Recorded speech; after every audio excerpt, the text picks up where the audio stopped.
This is Eagle Al, and today I will be talking about Jalyx Hunt. I believe he's ready now. Also, Lew Nichols can be that bruiser back and actually be the fourth option. Also, we got to talk about Isaiah Rodgers, continue to impress the coaches, but let's get straight into it.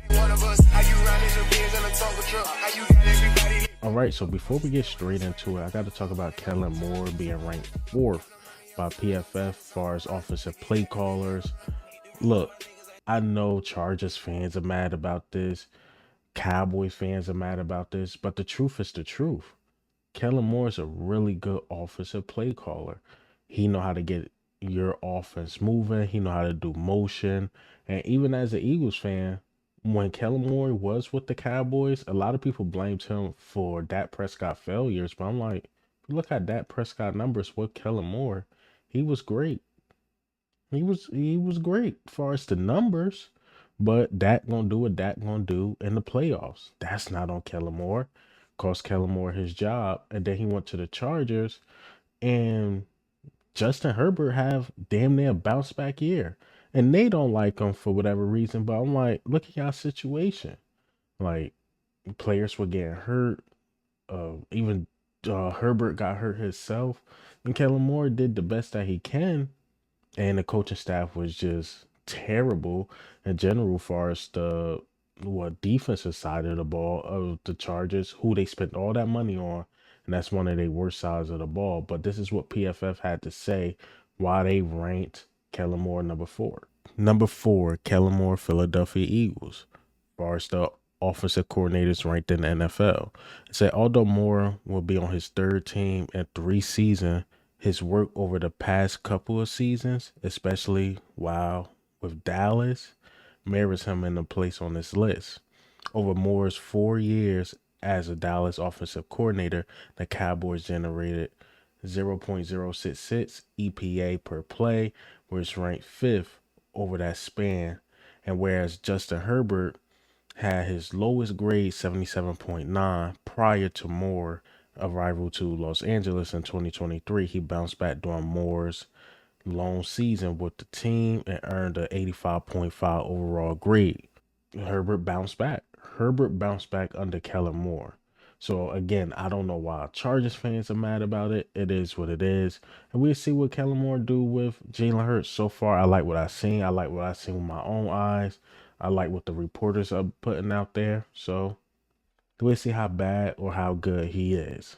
All right, so let's talk about Jalyx Hunt, man. Jalyx Hunt, I believe he's ready now. And John Clark actually put out a list of guys who he been hearing is having a good camp and who the coaches trust. But let's go over that list. So John Clark, he said, I'm hearing 6'6" Eagles rookie Johnny Wilson has been impressing the coaches. I totally agree because I see him get snaps a lot with the second team. He got a couple snaps with the first team, especially in the red zone, him being that threat. I like how they motion Johnny Wilson around. They used him far as in run blocking as well. And he know how to get open. Believe it or not, his tall self know how to get open. So I really like Johnny Wilson. It'd be unorthodox for him to start in that wide receiver 3. But I wouldn't be surprised knowing Kellen Moore, how he used Johnny Wilson. But so far, it looked like I didn't say Johnny Wilson was bad. I'm about to say it looked like I was wrong. But I said Johnny Wilson got to play to his size. He got to use his size as an advantage. And so far, during camp, so far so good, man. He been using his size as an advantage, jumping over guys, and using his hands, getting guys out the way. So Johnny Wilson, man, he's nothing to sleep on. Even Jalen Hurts is like, yo, yeah, Johnny Wilson is good. And he's not surprised how good he is because he's seen he been putting in the work. You know, we did one-on-ones the other day, and there was, you know, Johnny Wilson shows up and makes 2 big-time catches, but, you know, I tell him it's no surprise when you prepare, you know, for those situations and you put the time in like that in the offseason and you spend that quality time together. So it shows. And there are a ton of other guys, you know, out there showing up and making plays as well. During the off-season trainings and things like that. Remember, Jalen Hurts and Johnny Wilson was working together a lot during the off season, whereas though they supposed to be on break. Hurts, like Johnny Wilson, Parris Campbell, these dudes were working. Even Anais Smith was out there. They was out there working. So Johnny Wilson is doing his thing and making an impression on these coaches. John Clark also mentioned Will Shipley and Parris Campbell. So Will Shipley been getting a lot of looks. I know he got some first team reps. I know he got a lot of second team reps, and he was with the third team here and there. So Will Shipley been everywhere. But yeah, it looked like the coaches like him a lot, especially catching the ball out the backfield. He faster than what I thought, as far as what I seen in person. But Will Shipley, none to sleep on. Parris Campbell, we know what he is. We know he's a baller. He been in this league for a while. The only concern about Parris Campbell is his health. But yeah, man, the Parris Campbell been good. He could have had a touchdown, but Jalen Hurts missed him, and he beat Quinyon Mitchell, who's been really good during camp. So yeah, Parris Campbell, man, he's making an impression. It's gonna be interesting with that wide receiver 3 spot. Do they go unorthodox? Just start Johnny Wilson off the rip? Do Britton Covey get that spot? I think Britton Covey more of a natural fit, but Parris Campbell is experienced and he's having a good camp himself. But far as what I seen, I think Covey might be the best option far as what I seen, but we'll see how that go. And Isaiah Rodgers, my guy Isaiah Rodgers, man, he looked good. I mean, Jalen Hurts numbers do no justice when I say a cornerback looked good because they were like, well, Jalen Hurts went like 19 to 24, but a lot of those targets actually weren't at Isaiah Rodgers at all. I mean, the one play a wide receiver beat somebody deep. That was AJ Brown, and he beat Darius Slay, Parris Campbell, even though it was like overthrown, he beat Quinyon Mitchell. But there wasn't really no, oh, I beat Isaiah Rodgers type. I did see Isaiah Rodgers was on AJ Brown, and then Jalen Hurts put it right on the money, and AJ Brown's strength just held on to the ball, but Isaiah Rodgers was right there. So far as what I seen, Isaiah Rodgers definitely looked good, and I keep saying this, he looked like the best corner on our team. So it's really gonna be interesting how we do this because Keely Ringo wasn't bad either, even according to John Clark. Like Keely Ringo has been really good. He been making a really good impression on special teams as well. So Keely Ringo will be just fine far as with a roster spot, even if it's just special teams at the moment, would sound crazy because Keely Ringo can legit be like the third best corner, fourth best corner on the team. Like he's in that top four ish, where as though he should start. And him and Isaiah Rodgers are close, but Isaiah Rodgers is probably starting to separate himself a little bit. So we'll see. Definitely during the like preseason and us matching up against different teams, we'll see what we do with that when we do the joint practice, especially with the Patriots. We'll see how that go. And another name, Ben Van Sumeren, been doing this thing. CJ Gardner Johnson is looking like a leader, but the other name that's been mentioned is Jalyx Hunt. Jalyx Hunt been looking really good, starting to impress the coaches as well. Jalyx Hunt is coming up faster along than what I thought. I thought like, yeah, he's gonna be like a year or two project. We'll see what he got next year. But he's making a case like I deserve playing time, like right now, right now. So he's making plays even during like the non-open practice whereas though the reporters were just there, swatting balls down, getting to the quarterback. The way he dropping coverage, it don't look bad.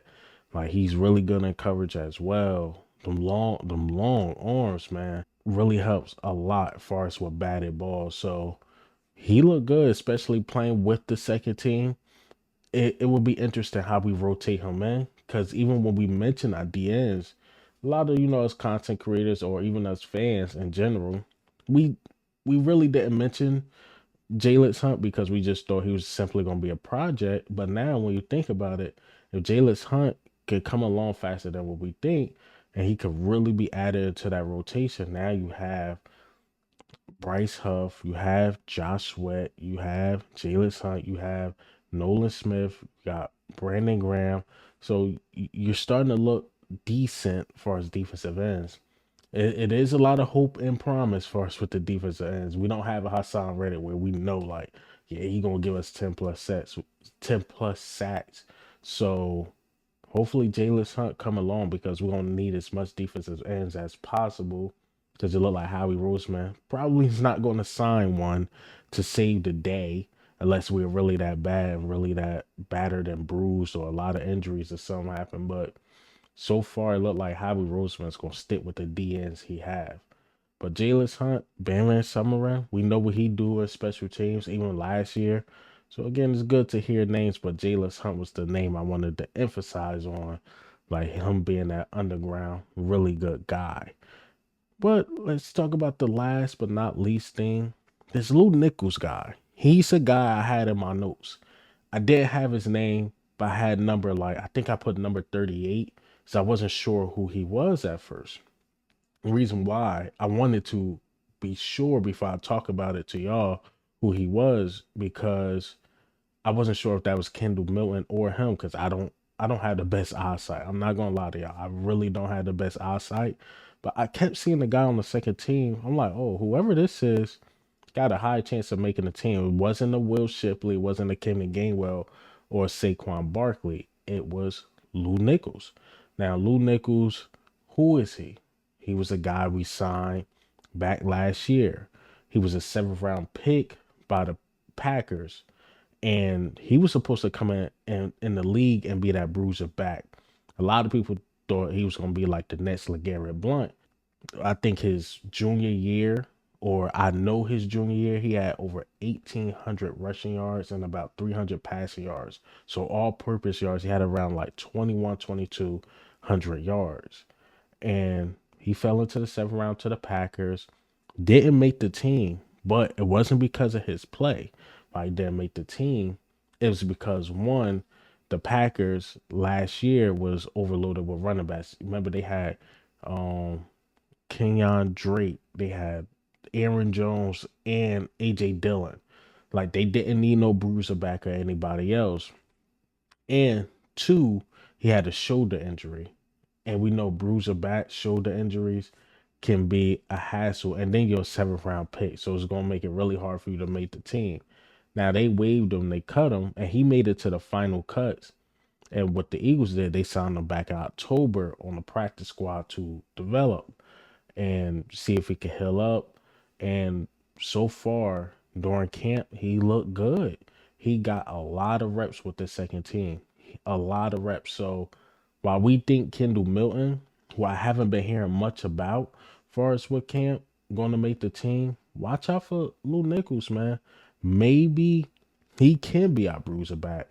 Maybe he can be our LeGarrette Blount and really make this team. Because last year we held four running backs. So I will not be shocked. I will not be shocked if he make this team. Because even when you look at our running backs, you got Saquon. Saquon's a do-it-all running back for sure. But Will Shipley is not a bruiser, or Kenny Gainwell is not a bruiser. I believe Lew Nichols can be that bruiser back. He can definitely be that bruiser back. He's young. He can ball. He can play. He can run block. The only problem with him is he don't have like a second gear, and that's okay. He's a bruiser back. Bruiser back not having a second gear, that I can deal with that. I can deal with that. But 5'11", 200, think like 230 or a little under 230. Yeah, this the dude run hard, man. So while I was quote unquote the boring part to the regular fan, I'm watching and I'm watching the backups because I know what the starters can do. But the Lew Nichols guy was on the field a lot. And my initial thought, I thought that was Kendall Milton. But this Lew Nichols, had to do my research on him. Central Michigan guy. Really good. Really, really good, man. And again, the only reason why he didn't make the Packers, it was an overcrowded running back room. And the Eagles liked him. Again, the Eagles liked him. There's a reason why they held him and then signed him to a future contract. And there's a reason why he's getting a lot of second team reps. So if we keep four, I wouldn't be surprised if he's one of the four or if we decide to let him go. He's definitely a practice squad guy. But he's a guy I'm gonna watch during the preseason, see how he do against other teams. But the Eagles got high expectations of him. I even read some articles on him. He shows up. He shows up. But hey man, what do you think? How do you feel about the news today? Lew Nichols, can he actually make the team? The standouts, Kellen Moore. But this is Eagle Al, man. I'm out.